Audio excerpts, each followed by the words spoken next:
Nebraska State Patrol limiting access into Pilger on Highway 15 from Highway 275. This was a historic night, not just for the state of Nebraska, but nationally. The trees, the bark is seared off. Matt, this is absolute devastation. Pilger, Nebraska, June 16th, 2014. An ordinary summer day in Siouxland. But by day's end, the weather would take an extraordinary turn. That there's a tornado coming, and then Pilger got hit, and then our church is gone. Powerful tornadoes touching down and touching hundreds of lives. It was a tough time. I mean, all you've seen every day was just destruction. In an instant, the town was changed forever. Pilger itself looked like a war zone. But on this day, in the depths of despair, this town, dubbed too tough to die, would survive. Yeah, I'm positive Pilger's going to survive. Tonight, KTIV brings you a special edition of News 4 at 6, with stories from those that survived the storm and vowed to remain and rebuild. This is the town too tough to die. The Pilger tornadoes, 10 years later. Here's KTIV's Matt Breen and Ron DeMars. On June 16, 2014, 4 EF4 tornadoes touched down in northeast Nebraska. One of them tore through Pilger, damaging or destroying over half of the buildings in the Stanton County town. Now, a decade later, we reflect on the profound impact those storms had on the village of Pilger and the surrounding communities. Thanks for joining us for this special broadcast. I'm Matt Breen. And I'm Chief Meteorologist Ron DeMars. In just 90 seconds, a tornado changed forever the lives of everyone living in Pilger. Over the next 60 minutes, we'll take you into the heart of the storm, showing you video of the tornadoes that has never been seen on television.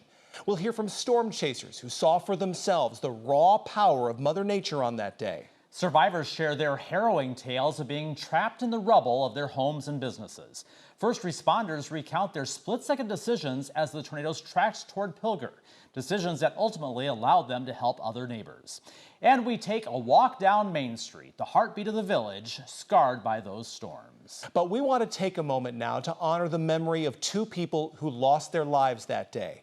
5-year-old Callista Dixon, known as Callie, died as she, her younger sister, and her mother tried to find shelter as the tornado moved into Pilger. Callie's mother, Candy, suffered critical injuries in the same storm that took her daughter's life. 74-year-old David Heroux from Clarkson, Nebraska, also died that day. He was driving east of Pilger when the storms began. His car was swept off the roadway by the storm. The storms injured at least 20 other people, so we want to take a moment to remember those whose lives were impacted by those storms. A lot of things have to come together to produce the number of intense tornadoes like those on June 16, 2014. A warm front was lifting into northeast Nebraska, and that helped cause a morning round of thunderstorms. Those storms left a boundary between rain-cooled air to the north and a hot and humid air mass to the south over eastern Nebraska. This is the area that ended up seeing 4 EF4 tornadoes in less than an hour and a half.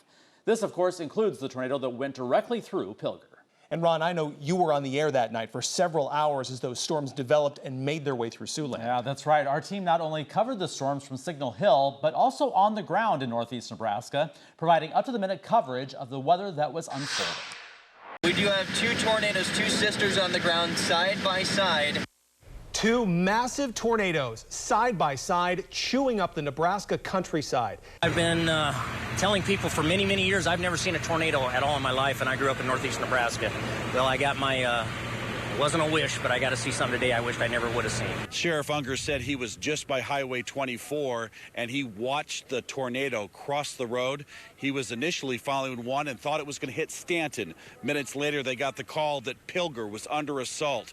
Twin tornadoes. And as Ron has said, Ron has worked here for 20 plus years. I've worked here for almost 20. Never have I seen this kind of a sight. And Ron is right. If we had had someone tweet a picture of this to us, we would have good reason to question it, because this just doesn't happen. And this is what Pilger looks like from the air. Dana Tompkins snapped this picture, which shows the tornado's path through the town of just under 400. Buildings have been reduced to rubble, trees stripped to look like toothpicks, and metal crumbled like pieces of paper. It's just unbelievable, because you're just kind of in a state of shock, because it's You can't believe that it can be gone so fast. What happened that day was truly extraordinary. June 16, 2014 brought scores of storm chasers to northeast Nebraska. Before the twin EF4 tornadoes emerged, the first developed outside of Stanton. Tonight, First Alert meteorologist Kat Taylor sits down with meteorologist and storm chaser Tony Lawback, who takes us through the details of that first twister. 10 years ago, I was tracking tornadoes across northeast Nebraska. I ended up being a big day. You know, we saw 4 EF4 tornadoes, 5 in total, including the Pilger twins. Meteorologist Tony Lawback has been chasing tornadoes since 1997. There are days like those days where you just know there are going to be tornadoes. All the ingredients were there, and you just knew it was a matter of waiting. Lawback didn't have to wait long. Debris! The first large tornado of the day quickly formed southeast of Stanton, and it skirted the city just to the west and north. You know, we saw the first big one of the day, and it was a huge wedge, and you could tell it was obviously violent. I have never seen the entire updraft of the storm do that before. I remember the whole updraft of that storm had taken all the dust from this tornado, was basically circulating and around the entire updraft. So at one point, all the dirt had shrouded it, and then you saw the rope out appear out of the dirt. It was fascinating to watch. We followed that all the way up, and eventually it roped out. While this was the first violent tornado of the day, there were many more to come, some at the same time. Once it had formed, that large and dangerous tornado struck the Kremlicek family's farm home. Inside were Troy and Amy Kremlicek, Amy's son, 11-year-old Christian, and 4 young children in Amy's in-home daycare. It took that tornado seconds to reduce the home to rubble, trapping all 7 inside.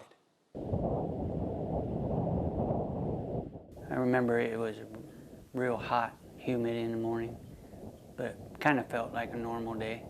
But by the time Troy Kremlicek finished his errands in nearby Norfolk, Nebraska, when you walked out the door, it just took your breath away. 13 miles away at the family's home northwest of Stanton, Troy's wife Amy could feel the change too. It was just so heavy. I mean, it almost made your chest hurt. It was so heavy. Normally, the Kremliceks would sit outside and watch the storms roll in, but not this time. But I made the kids come inside because I just felt like something wasn't right. We were going to get a pretty good storm. The Kremliceks had been through bad storms before. Just the week before, a fierce hailstorm sent them to the basement. I used that day to teach the kids how to do a tornado drill. They all knew to put their shoes on. They all knew to grab their blanket so they could cover their heads and where to go in the basement. So we had practiced it. So when the Kremliceks heard the siren sound in nearby Stanton, Amy gathered the 4 children staying at her in-home daycare and her own son, Christian, and went to the basement. It come through these trees here and come across the road and hit the house right over here, up on the hill. What did it sound like? Basically, like they say, it sounds like a train, only it's like right there. You're right beside it. Troy was right. It did sound like, it sounded like a train coming at us. And I looked at him and I said, wow, that's really heavy rain. And he said, that's not rain. It was just loud mass destruction and stuff was hitting. And then all of a sudden the house came down. Briefly knocked unconscious, Troy woke up to find his world turned upside down. First thing I saw was Christian. I couldn't see Amy or the kids. And that's when panic set in. I could only see myself and one of the child on my lap and the child next to me. So I could just see the 3 of us. And then I was talking to the other 2 children that I could hear down there still. Amy's son, Christian, managed to crawl through a small opening in the debris and climb out. I remember getting out there and just yelling, it's all gone. Everything was flat and like it got steamrolled. It was an unbelievable sight. Amy managed to call 911, and one by one, rescue crews got everyone out safely. Troy spent 3 days in a local hospital with a concussion, compression syndrome in his legs, and a torn rotator cuff. And Amy had compression syndrome in her legs too. When they were well enough to return, Utter devastation greeted the family. It was heartbreaking. Everything that we had both put together to combine our family, because we had just gotten married a few weeks before this. It was gone. Thankfully, the community came together to donate everything the Kremlicheks had lost. In the world that we live in, you never know how people are going to be, but they really stepped up and they were amazing to help us. Restoring their faith and acknowledging its role in their survival. There's no other way to explain it, we had a higher power watching over us that day. Troy Kremlichek had actually been through this before. On May 8, 1996, a tornado destroyed the home that he was living in Beatrice, Nebraska. Following the Stanton tornado, what unfolded next in northeast Nebraska would leave many stunned. 2 EF4 tornadoes, boasting wind speeds upwards of 200 miles per hour, materialized from a single supercell. These violent tornadoes, dubbed the Twins, carved a jagged, diagonal path directly through Pilger. While instances of multiple tornadoes touching down from the same thunderstorm are documented, what made these twins exceptionally rare was their sheer intensity. Rated EF4, just one step below the highest rating on the enhanced Fujita scale, the twins traversed side by side, intersecting paths once before dissipating. Their remarkable strength and synchronized movement captured the attention of meteorologists and storm enthusiasts alike. First Alert meteorologist Kat Taylor joins us once again with more from meteorologist and storm chaser Tony Lawback and his jaw-dropping experience with the twin tornadoes that afternoon. While the Stanton tornado began to die out, another monster was beginning to take shape, and it wasn't long. We took off and went down 275 and we crested the hill, and of course, the big one was already underway, and then obviously the second one was developing about that point too.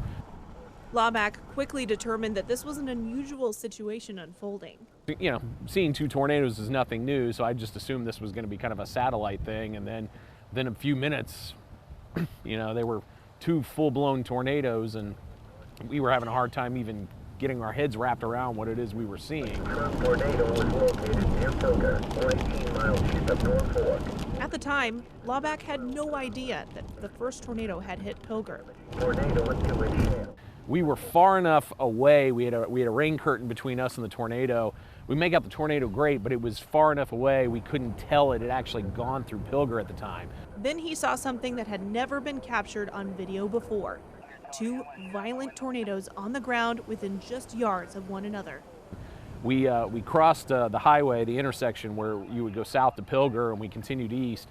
And at one point we got between the 2 essentially. They were one on each side of the road of us, and we kind of slowed down because we had the damage path from the first one we had just crossed, and then obviously the second one was coming across, and we didn't want to drive into that one on accident. While the original Pilger tornado swerved north and dissipated, another quickly took its place.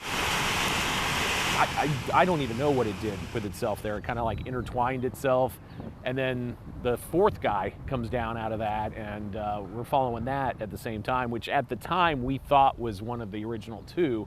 We just thought they kind of circled and then the other one re-intensified, so we didn't actually know it was a separate tornado altogether. So Lawback said he's never seen an event like this in his decades-long career. And I've seen tornadoes with satellites and 2 tornadoes at once, and sometimes 2 tornadoes from very different storms that are separated. To see, like I said, 2 tornadoes of this intensity, I mean, these were both EF4s. These are the second strongest rated tornadoes, and they were within a couple of miles of each other. And I wonder if we'll ever see anything like that again to that extent. The rarity of seeing a strong tornado on its own is pretty crazy, and then you see 2 of them at the same time. Literally, you could have thrown a rock and hit both of them from one spot. I mean, that's unreal. In the immediate aftermath of the Pilger tornado, things changed dramatically for almost everyone in that village. Mike Froberg worked on victim Callie Dixon before she passed away. But back then, he didn't have the skills to truly help her in the moment. So he became an EMT and eventually the county's EMS director. Marianne Pasota, on the other hand, left her damaged home and has never returned. KTIV's Matt Hoffman has their stories tonight. Mike Froberg is riding in one of the first emergency vehicles to arrive in Pilger just moments after the tornado tore through the village. Residents look almost like zombies, walking unsteadily through mass destruction. You can see it in this footage, never before released until today. Froberg will take care of one of the victims, though he isn't yet an EMT, so there's not much he can do. And you are with her and you handed her off to an EMS department, and then you didn't even have time to think about it. You had to go to the next, and then the next, and then the next. Froberg arrived quickly, but because much of the Pilger Fire Department was out of town helping in Stanton, the limited amount of first responders were on their own. That there was some critically injured people near the bank, and you don't know where the bank is because the bank's gone. And so they said they're outside of the Pilger store. Well, the Pilger store's gone. We're about to show you more previously unreleased footage taken from the dash cams of first responders. The video shows the devastation Mike Froberg saw as he turned the corner and headed into Pilger. That kind of drive me to be an EMT because I wanted to help where we needed and at least kind of have a better understanding of what I needed to do. Right. So just kind of standing there and in shock is not going to be an option for the future. So Marianne Pisota's life took a much different turn. She left her home that day and never came back. Pisota fled the tornado in her car. She tried using the same route as another victim who was swept off the road and died.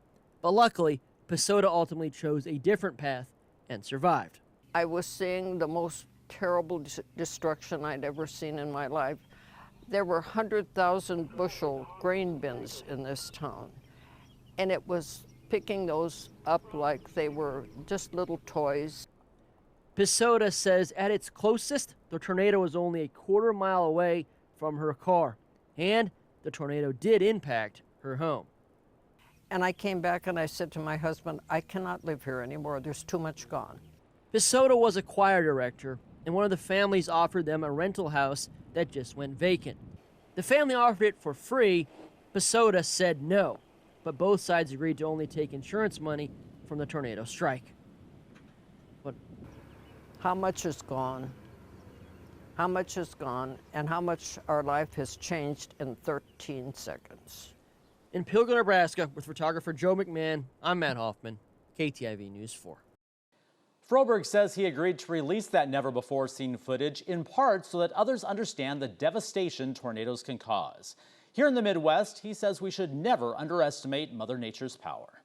As the tornado approached Pilger, residents there were left with mere moments to find safety. Some of those residents share their harrowing stories of survival when the Pilger tornadoes 10 years later returns.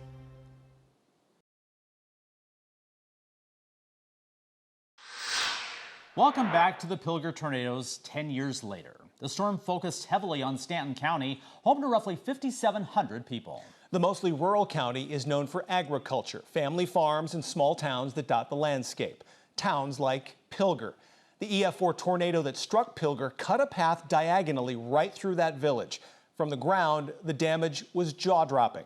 From above, it was unimaginable. Take a look at this video from the days after the tornadoes. You can see concrete slabs where homes once stood, piles of corn where grain bins had stood just hours earlier. There's debris scattered in farm fields for miles. Stanton County Sheriff Mike Unger was part of an army of first responders that night and in the days that followed. Unger has led the county for decades and knows many who live there by name. He met KTIV's Katie Copple in Pilger to take a walk back into that unforgettable afternoon. It's the town that was too tough to die in. On June 16th of 2014, we found that out. Pilger itself looked like a war zone.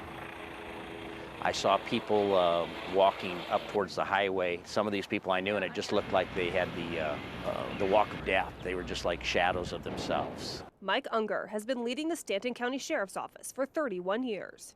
We knew that there was some storms coming, and guess none of us really expected what ended up happening. June 16th, 2014 is a day he will never forget. But up until about 3 o'clock, it was just a normal day, but at 3 o'clock, things changed quickly. He rushed to Pilger, shocked by what he saw. But something, unless you've ever actually went through it, is very tough to describe. I would say that Pilger itself looked like a war zone. Easiest way for me to describe it to someone. You know, again, people were walking around, were covered in filth and dirt that the storm had, whipped up. He credits the overwhelming response of first responders and volunteers for getting through those first moments. For the next couple hours, we were in a search and rescue mode, and it was tough because you do know these people. My mother-in-law lost her house just a block and a half from where we stand right now. 10 years later, Unger still wears the star on his chest. Returning to Pilger, we walked down Main Street. That's the only building that was really left standing structurally. The bank itself was on that corner there, and it was absolutely demolished, absolutely demolished. Here on Main Street, things look a lot different now than it did 10 years ago. You can see trees and buildings behind me that have been here for decades. But if you move to this side of town, things look a lot different. It's empty. Empty lots, very few trees, a lot different than what it looked like 10 years ago. We owe a lot of it again to the people that came in from the outside and really made an effort to rebuild Pilger, as well as the community itself. But to see these people come from different states, some from different countries, and assist right after the tornado is just something that I will never be able to say thank you enough for. He says people came from all over the country to help.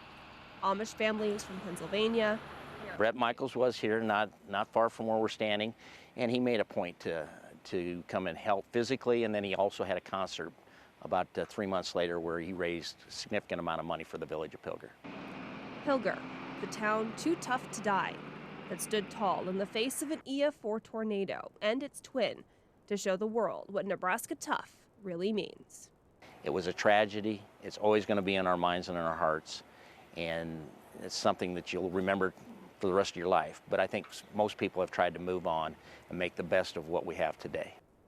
In Pilger, Nebraska, with Chief Photographer Acacia Phillips, Katie Copple, KTIV News 4. As Sheriff Unger mentioned, there wasn't much left on Main Street after that EF4 tornado tore through the village. One of the few buildings left standing was the village library. It was left relatively untouched. The building did suffer some roof damage, and some items like the library computers were dirty and covered in dust. The books, though, were fine. In fact, just one book fell off the shelves in the storm. Main Street was also home to the town's bank, Midwest Bank. It was open when the storms moved through. Those inside took cover in an unlikely place, the bank's vault. Emergency Management Director Mike Froberg says the bank's manager directed people into the vault and locked it from the outside. He then hid in a crawl space. The people in the vault survived, as did the bank manager. In fact, many of the people first responders came across were those emerging from the vault unharmed.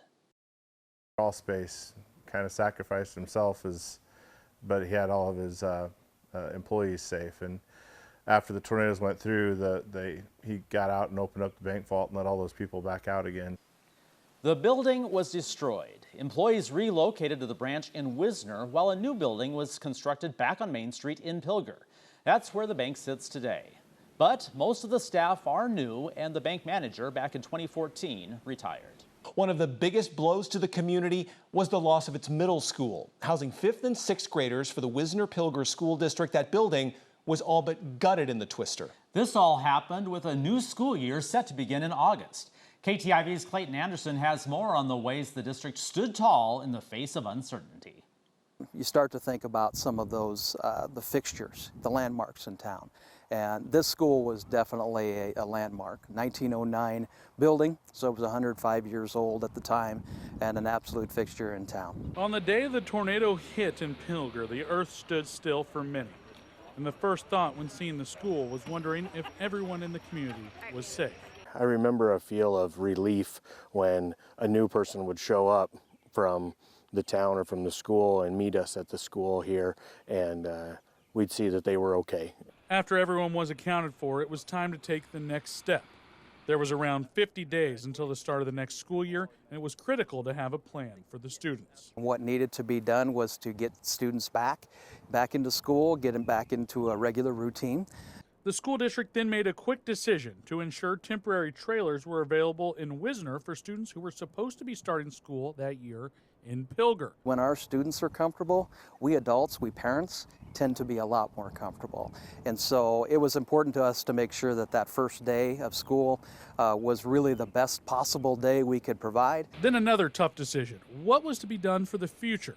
Would there still be a school in Pilger after the destruction of the historic building that housed 5th and 6th graders in the district? Where I'm standing is where the Pilger Middle School once was, but now it is just an empty field. That's because the district had to demolish what was remaining of that building after the tornado went through Pilger, Nebraska. It's extremely difficult to see an old building like that, again, a fixture and a landmark in this community and what it meant to this community and generations of students that went through there, to unfortunately be able to say that and to tell them that, you know, this was a condemned building and it did need to be demolished. A couple years after the tornado, the students were able to move into the new 54,000 square foot wing within the school building in Wisner that was completed in the fall of 2017. That had a price tag of about $10 million. While there was no longer a school in Pilger, the following 10 years brought cohesiveness and growth to the community.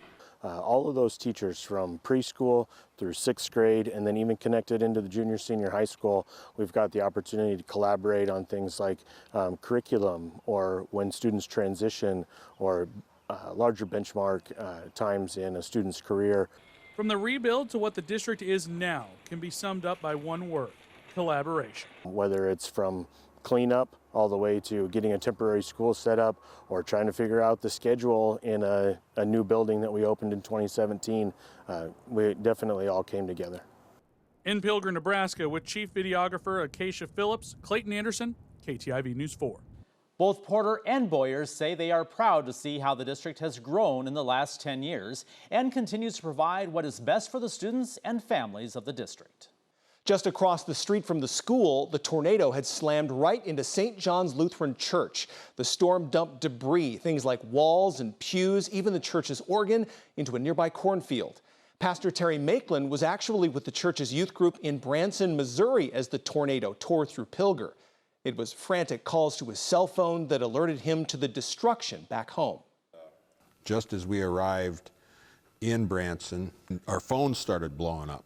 Concerned calls from parishioners to Terry Maitland, the pastor at Pilger's St. John's Lutheran Church. That there's a tornado coming, and then Pilger got hit, and then our church is gone. Pastor Maitland immediately turned on the Weather Channel and couldn't believe his eyes. We actually got to see the bell tower, which used to have a church behind it, and now there's a bell tower with nothing behind it. Though his church youth group had just arrived in Branson, Pastor Maitland knew he had to go back immediately. I personally arrived, I don't know, sometime like 2 or 3 in the morning. What Pastor Maitland had seen on TV couldn't prepare him for what he saw with his own eyes the next morning when residents could return to Pilger. The destruction was just absolutely mind-warping. And you walk through and you have to try to identify where is our house supposed to be located at because it wasn't there anymore. Pastor Maitland eventually found his house and the church, at least what was left of them. We found our house and somebody's car was upside down in the living room, and the church itself was blown almost completely off where it was sitting and laying in a pile to the east towards the cornfield. It was just gone. Despite some debate, the decision was made to rebuild the church. But until it was done, where would the parishioners worship?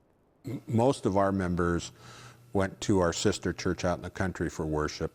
But not every service had to be moved.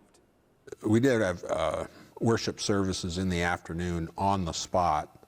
In fact, Maitland held a worship service in Pilger the Sunday after the tornado destroyed the church. We did it in the parking lot area. Norfolk's Orphan Grain Train donated a portable building that became a temporary chapel that parishioners used while the new church was built. But Mother Nature came calling on the church again just 18 months later. The gale force wind blew down our rebuild. 60-mile-an-hour winds in December of 2015 blew down the building's north and south walls, its rafters and interior walls, and that pushed back the project. It seemed like years, but it was probably 6 months, 5-6 months, maybe 7, where we couldn't touch it because The insurance people had to find out who was doing what. Construction resumed, and the new St. John's Lutheran Church opened in the summer of 2016, prompting Pastor Maitland to think of 3 words. God is good. And Maitland believes that God was always there, even when the church building wasn't. The tornado challenged people that had a lot of value put into the church building. You know, they helped their dad build it. Yeah, the church building is gone, but the church, which is the body of Christ, is still here.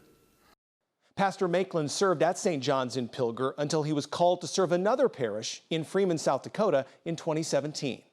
10 years ago, one of the most shocking images in the wake of the tornado was grain bins at the Farmers Co-op. Winds of over 166 miles per hour destroyed them. Piles of grain left where the towering bins once stood. That destruction meant a tough decision. Would the co-op rebuild, or would it relocate to another community? After several meetings, the decision to move forward began. The co-op salvaged what was left and began rebuilding the rest through teamwork. It was a tough time. I mean, all you seen every day was just destruction, and it kind of would wear a person down, obviously. But yeah, the staff did great. In 2014, the co-op was one of Pilger's biggest employers and its biggest taxpayer. The co-op also ran the village grocery store, gas station, and fertilizer plant. Losing it permanently would have been a devastating blow to the town, largely dependent on agriculture. Without the co-op here, it'd be a big void right in the middle of town, and it's always been a part of town, you know, and I think for some other individuals and things like that, it was probably also the deciding factor, you know, for them to rebuild possibly. New grain bins were built and pressed into service just a few months after the tornado, and just in time for the fall harvest. The co-op continues to be a focal point in the community today. One man who was on the ground just minutes after the tornado was Mike Flood, who served as a reporter for KTIV's Norfolk News Bureau in 2014. This town has taken a direct hit from several tornadoes, and there's not much left. Flood, who now represents eastern Nebraska in Congress, was one of the first reporters to arrive in Pilger and talk to those impacted by the tornadoes. In his reports, Flood detailed the destruction he saw in the immediate aftermath. Flood tells KTIV now it's hard to forget what he saw when he first arrived in Pilger. When I was in Pilger that night, it was a war zone. I mean, mostly the people that were there, besides citizens, were police officers and paramedics. I remember when I was standing at that spur, they called for ambulances from everywhere. And one after another, these ambulances were coming from Wisner, West Point, Beamer, Norfolk, Madison, Battle Creek. I mean, every single town sent an ambulance. And when you're on the spur and you don't know what's happening and you see this stream of ambulances coming, you're thinking this is a mass casualty event, because you don't know. You look at Pilger, what was Pilger, and there's nothing there. And all of a sudden you see these 10 ambulances coming, and the look on the EMTs' faces as they approached Pilger and made that corner, you could just see they were like, what is this? Flood says he's used his experience covering natural disasters like tornadoes to better help those impacted in his home state and nationwide. Yes, everybody knows that you want to help them, but you need to let them process what happens. Like, they don't need your call in the first 5 minutes. They have to process all of that. And what they need to know is that when they need something, you're there. It reminds me of somebody that just finds out they got diagnosed with cancer. They don't hear a word the doctor says. They have to process it. And when the time is right, you just have to say, whatever you need, we're going to help you. Moments ago, we showed you Pilger from the sky just hours after that tornado tore through the village. In a decade, the view has changed. The debris is gone. Some empty lots remain, spaces where buildings once stood but didn't return. But there's also new life in Pilger, new homes and businesses, and dozens of new trees have been planted, breathing new life into the landscape and replacing those lost to the storm. The damage done by the tornadoes wasn't confined to Pilger. South of Wakefield, another family became the target of a tornado. But this family was touched by a tornado just 8 months earlier.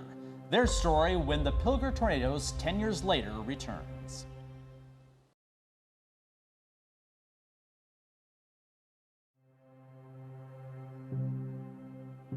Welcome back. After twin tornadoes roared through Pilger, they continued for several more miles before dissipating. But the threat wasn't over. At 4:40 that afternoon, another violent EF4 tornado developed and set its sights on Wakefield, Nebraska.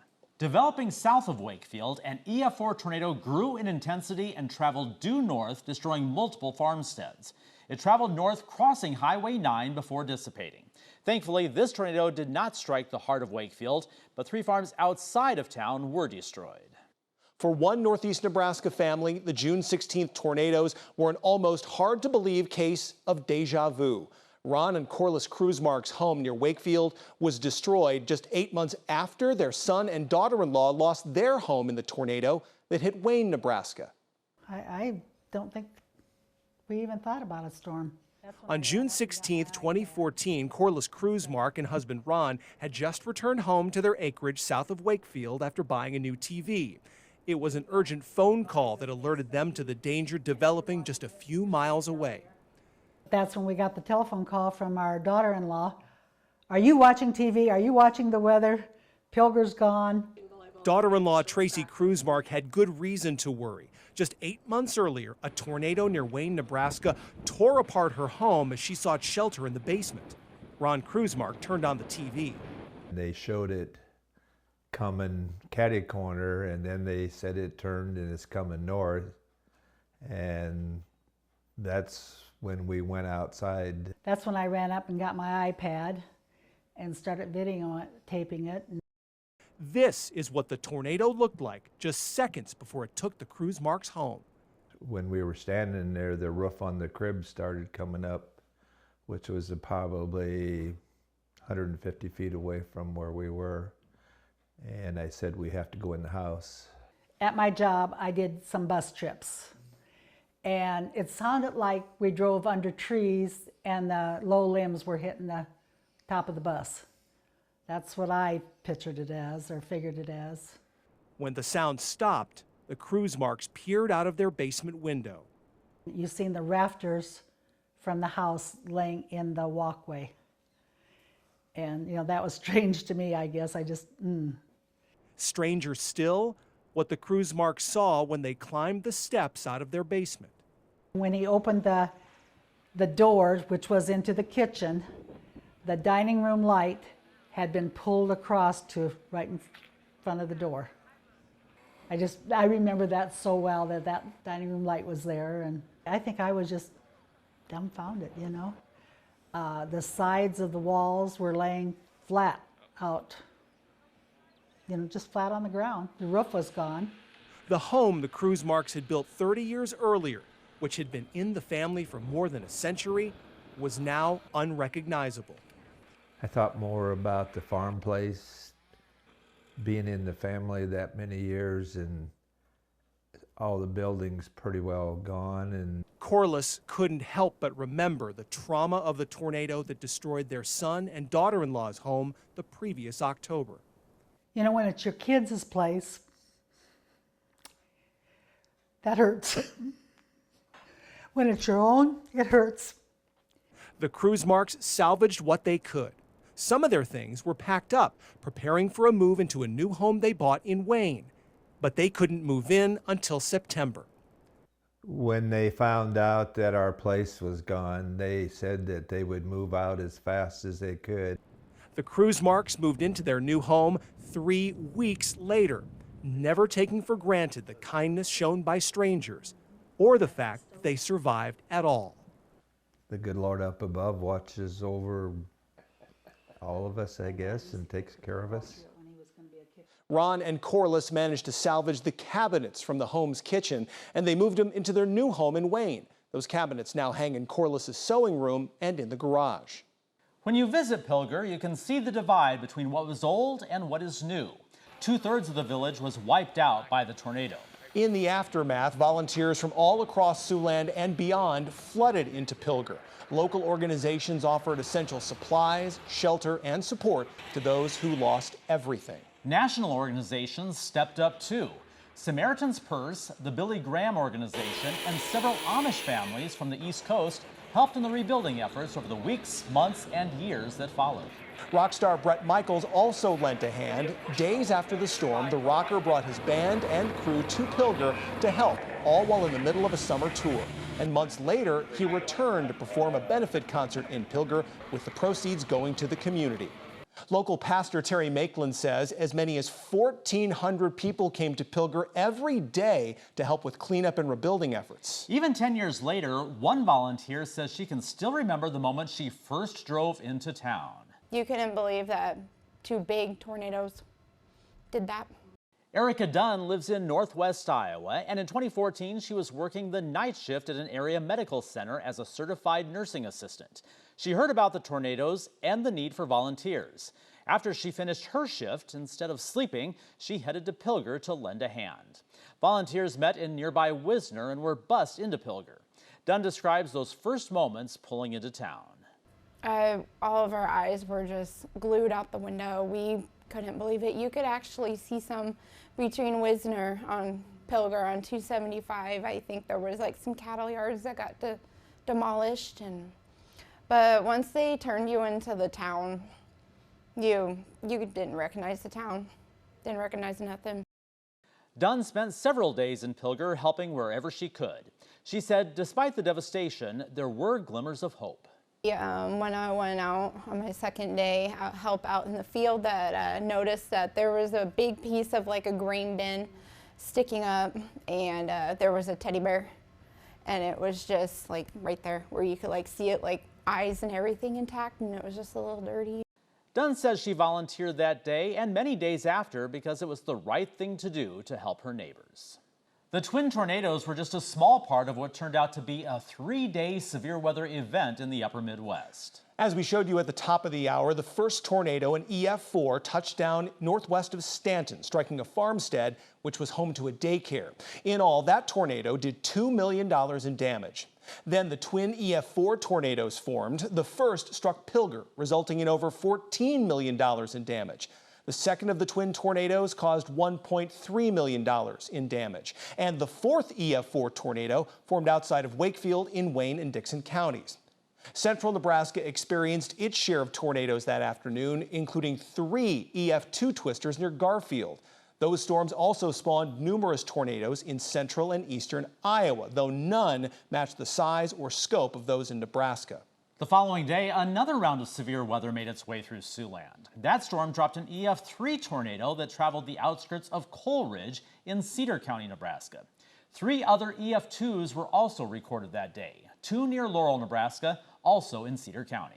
And the final day brought one final round of severe weather to the Great Plains. Largely staying north of Siouxland, these storms impacted south-central South Dakota. In all, 76 tornadoes were confirmed across those 3 days, causing upwards of $127 million in damage.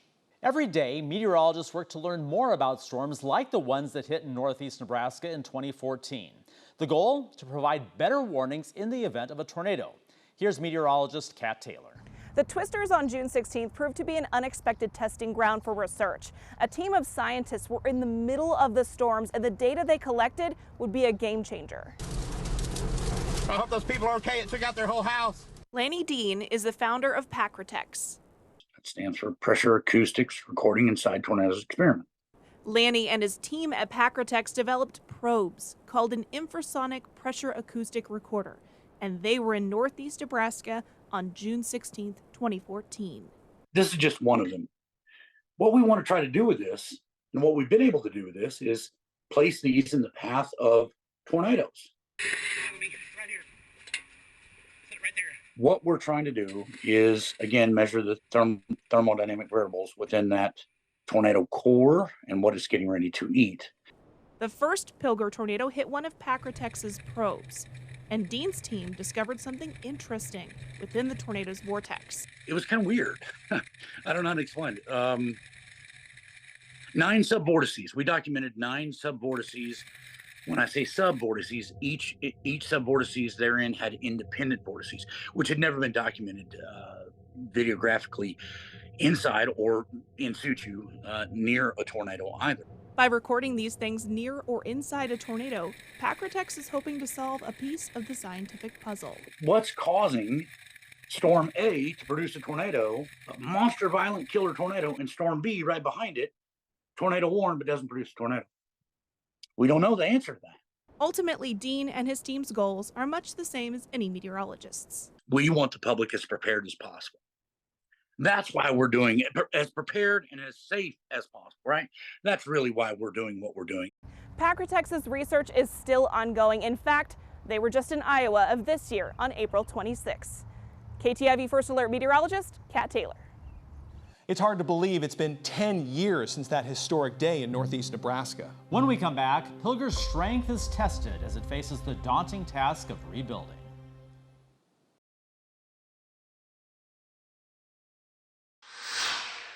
Welcome back. As we have shown you over the last hour, June 16th, 2014 is a day few in northeast Nebraska can forget. What took only minutes to take away has taken years to bring back. After the storms, the village of Pilger was set on rebuilding what was lost. The Farmers Co-op led the charge as the first to break ground on a new facility. Midwest Bank soon followed, vowing to stay on Main Street. Just 2 years later, the Co-op, Midwest Bank, and a new local convenience store called Pilger Pride had opened. By then, dozens of homes were rebuilt or reconstructed. The community also built and opened the 8,800 square foot Cooper Community Center that features conference areas, a fitness center, and more. It's that growth that highlights Pilger's determination to rebuild stronger than before. We hung in there. We picked up and got going again. And that's part of being tough. You don't just throw in the towel. You pick up and get going again.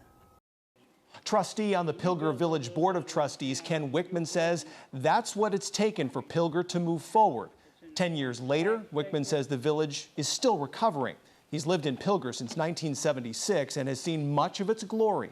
He worked for the village for 31 years and served on the fire department for 45. As he reflects on the 10 years since a deadly tornado tore through town, he points out about 9 new businesses that have popped up in the last decade. That includes the Cooper Community Center, a lawn care business, as well as a trucking company and body shop. The new brick and mortar shows off newly constructed businesses like the bank, which rebuilt. Wickman says as you drive through town, you may notice the other 7 businesses that came back and rebuilt after the storm by their new facades.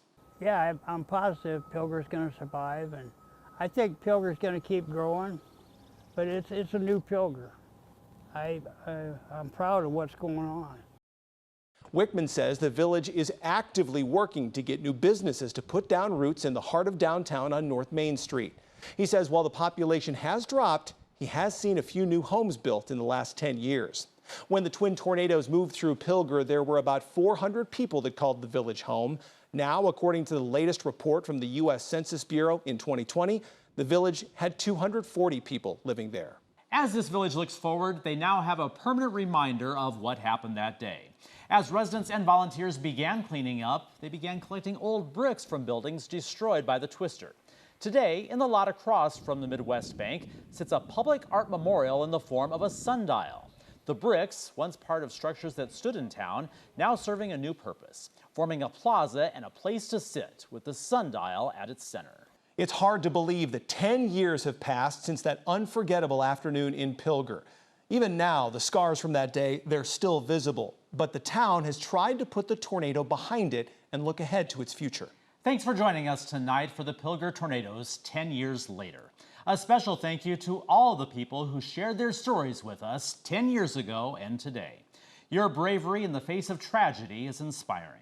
We have even more content, including our newscast coverage from June 16th, 2014, available online right now on our News 4 Now app for your smart TV. For all of us here at KTIV, I'm Matt Breen. And I'm Chief Meteorologist Ron DeMars. Thanks for watching. Good night.